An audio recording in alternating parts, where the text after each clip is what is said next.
When you homestead, of course you want it to pay for itself no matter the size. And more than likely, you want to earn some extra income while doing so. You've probably heard of 100 ways to make income on your homestead, but not all of them deliver. I'll be going over some of the things that we do here on our small homestead and hopefully spark some excitement, some ideas, as well as some clarity on whether these are worth it or not.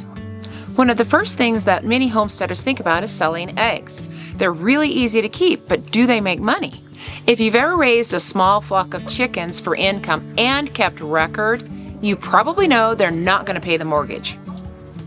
Chickens don't lay as good when it's cold, when it's hot, when they're molting, but they still eat. If you completely free range your chickens, then you can definitely make more. We usually have between 16 and 20 chickens at a time, and I only free range them for half of the day, and I do supplement them with an organic feed. And each bag of feed costs about $40 for 40 pounds. They eat anywhere from 1 to 2 bags of feed a month, depending on the time of year. They also get lots of garden scraps, which helps lower the cost of their feed. On an average, because chickens don't lay eggs every day, we make about $100 a month. Now this does pay for their feed and also supplies us with all the eggs we want. Organic eggs can bring in a little bit more money than conventional eggs, and they can also be used as a leader item for other products that you might sell. You can also sell other types of eggs for a higher price. Heritage chicken breeds, ducks, turkeys, and quail eggs can get at least twice as much as your regular chicken eggs. You could also sell fertile eggs that are meant for hatching of each of these breeds and ask at least 3 times as much. Growing and selling produce can be done many different ways and on many different levels. I first started selling my produce at our local farmers markets. There are some good and bad points to this. They can be labor intensive. You have to harvest, pack up, travel, set up, and you'll spend the day there at the farmer's market, take down, and you have to have some kind of a display. Most markets I would sell out, but if it was really hot, cold, rainy, or windy, then the turnout wasn't near as good, and I'd come home with more produce than I could eat. The good side is some of those leftovers can be preserved. You could make jams, jellies if you had fruits. You can even freeze-dried herbs. You can make eggplant into some sort of a dip and preserve tomatoes or make some salsa. These all can be sold in the following markets. If you took fresh herbs to the market and they didn't all sell, then you could bring them home, dry them or freeze-dry them, and then sell them as a dried culinary herb the next week. Things like lettuces, chard, or the greens that maybe you just can't eat enough of and they didn't sell out, then those can go to the compost pile or the chicken. The best part about participating in farmers market, at least to me, is meeting new people, being a part of the community, and by them meeting you. This is an introduction to other opportunities that I'll talk about in just a minute. While I love doing farmers markets, and they were fun, it was very time consuming. So I replaced the time that I spent doing the farmers markets doing a CSA. CSA stands for Community Supported Agriculture. It's where you sell a basket or a box full of seasonal produce, a share or a portion of your farm's produce. You can deliver these shares or let the customer come to your farm for pickup. And if you were doing farmers markets in addition to the CSA, you could take these CSA baskets to the farmers market for the customer to pick up there. And this will cause more interest in what you're doing.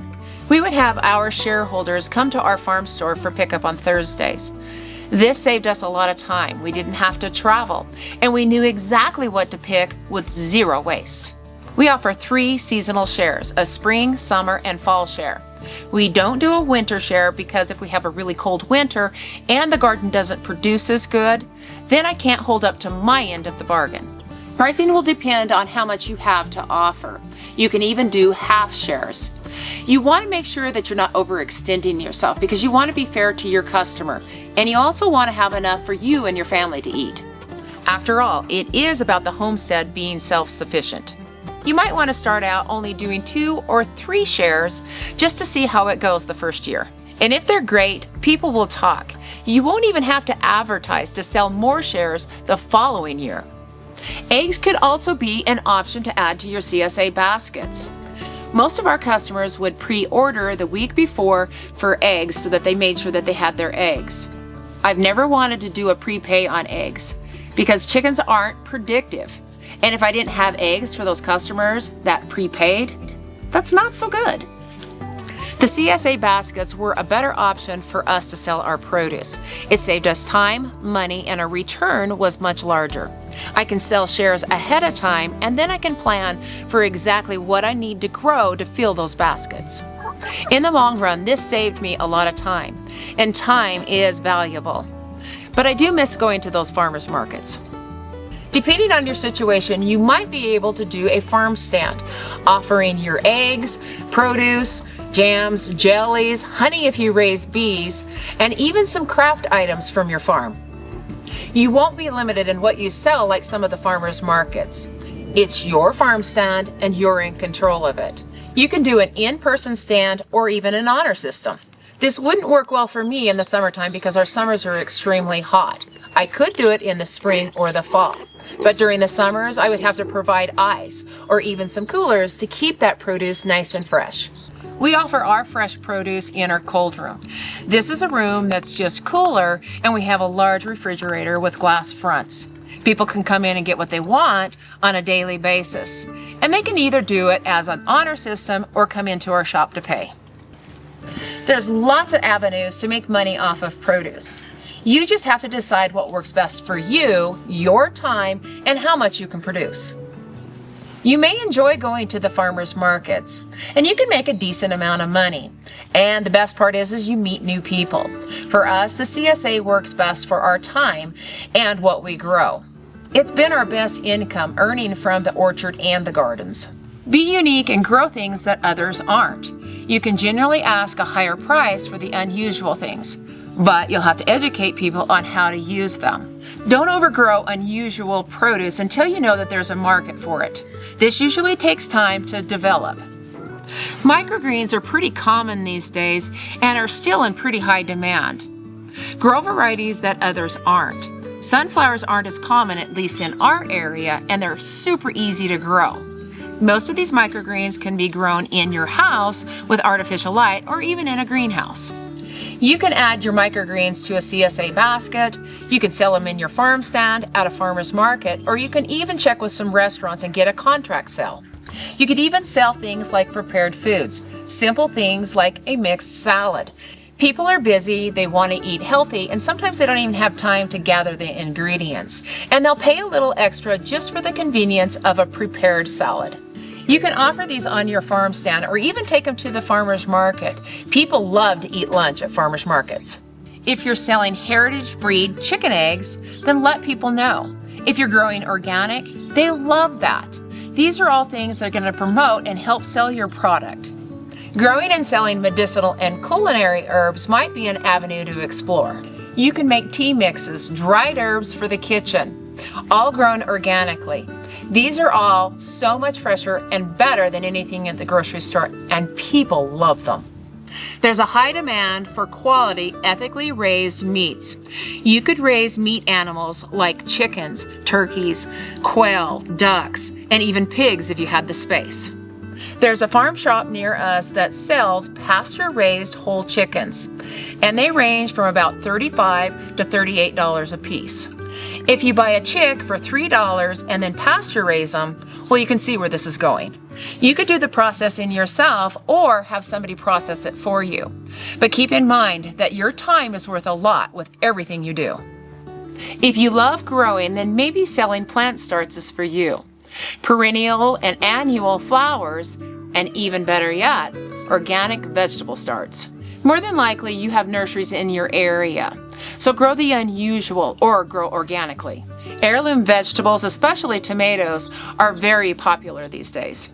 If you're new to growing these starts, then start out small. We generally learn by error, but we don't want too much error when it costs us. These could easily be sold on your farm stand, farmer's market, or you could even advertise on social media. Dairy products are a decent way to earn some extra income if allowed in your area.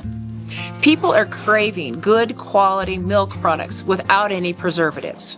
Whether it be goats, cows, or sheep, you can offer cheeses, which will bring in more money than just plain milk. Specialty cheeses can bring $20 to $30 a pound, even more in some areas, but this will require some skill and some practice. Teaching classes either virtually or on your farm is an excellent way to earn extra income. And if you were to do it right, this is something that actually could pay your mortgage.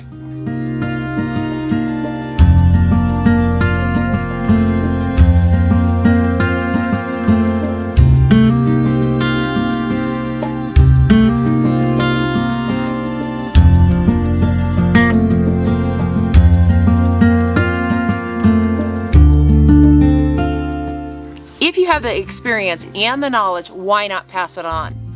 Teach some skills that are starting to get lost.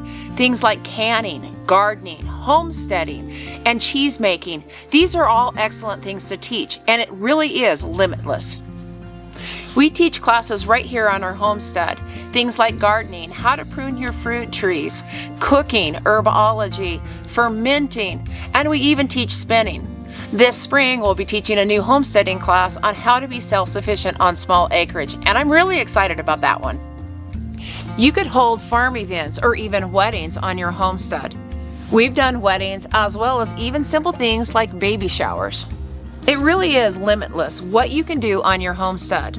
It's all about you being creative and thinking outside of the box. Spend some time looking around your property. Maybe you have an area that you can grow some cut flowers. Are you good at making artisan bread? Maybe you can sell shares for that. How about making fermented foods and pickles? You could even raise worms, sell them, or their castings. If you had a pasture, you could raise fiber sheep and sell their raw wool. We have a couple of Angora goats, and after we shear them, I'll wash those logs, and I can sell those logs for about $20 an ounce, and even more if they're dyed. I'll take a lot of that fiber and turn it into art yarn, and then I can sell that art yarn on our website. Or I'll turn that yarn over to my daughter and she knits it and turns it into beanies and scarves, all for the website. Just another avenue to sell our goods. You could say that we love working with our hands. One of the things that Kevin and I have been doing recently has been getting into some woodworking. And this can be done as a side hustle, but actually can be done very well as a full-time job. When I trim my fruit trees and ornamental trees, I'll save those branches, let them dry out, and I'll turn them into wooden spoons. They're very unique, and each one is completely different, and that's what makes them really special. With some of the larger branches, or even some trees that we've had to remove that have a nice big girth on them, we'll turn those into cutting boards. And one of the things that Kevin's done recently has got into the laser etching, which is really cool because you can personalize these with people's names or things that they want on it. And I'll let Kevin explain that a little bit more. But first, we want to thank Creality for sponsoring this video. Creality Falcon 2 40-watt laser engraver cuts and engraves materials such as wood, bamboo, leather, fabric, stainless steel, and acrylic. This is a diode-style laser with air assist that will engrave with a speed up to 25,000 millimeters per minute. The working dimensions are 15.75 by 16.34 inches, making plenty of room for creating nice-sized projects. This laser can be used with a TF card Type-C and also can be plugged into your computer. It is compatible with Windows or Mac OS and includes free Creality software called Laser GRBL and a trial copy of Lightburn, which we find to be our preferred software. You can use Lightburn software to create your own patterns or buy patterns off of places like Etsy for just a few dollars. Besides the items that we are selling online and in the store, we like to make gifts for our friends and family. We usually will cut out a helicopter or an airplane to give to the grandkids, do a cutting board for gifts for Christmas, many other items like that. With those airplane and helicopter cutouts, they're kind of like a puzzle, and you could create a really cute package with a label on it with instructions, and these are great for old-fashioned gifts for kids. Be sure and start with some scrap wood and not your prized piece of wood. Mistakes will happen. Right. For more information, check the link in the description below.